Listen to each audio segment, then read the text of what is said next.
석 달 전 제주의 한 문화재 발굴 현장에서 작업 중이던 노동자들이 매몰돼 한 명이 숨지는 안타까운 사고가 났습니다.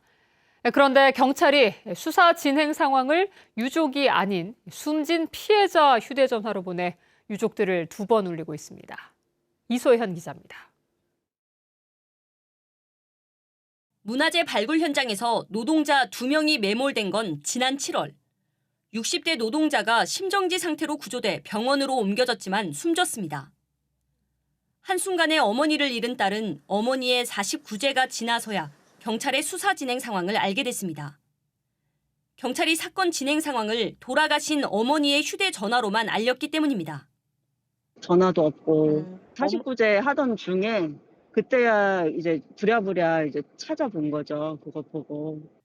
접수번호와 담당 수사관 배정에 이어 검찰 송치 예정인 중간 통지까지 모두 유품을 통해 확인해야 했습니다.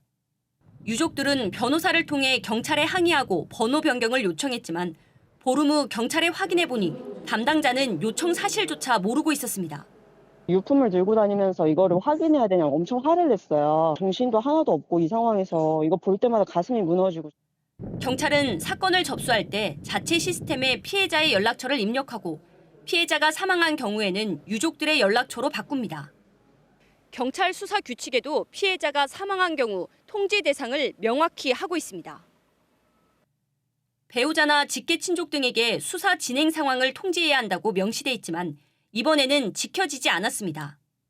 경찰은 공식 인터뷰는 거절했고 병원 이송 당시 피해자가 살아있어 연락처를 남겨뒀는데 사망 이후 섬세한 배려를 하지 못했다며 잘못을 인정했습니다.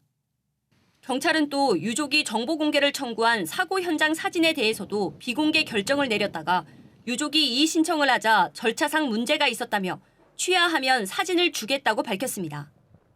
MBC 뉴스 이소연입니다.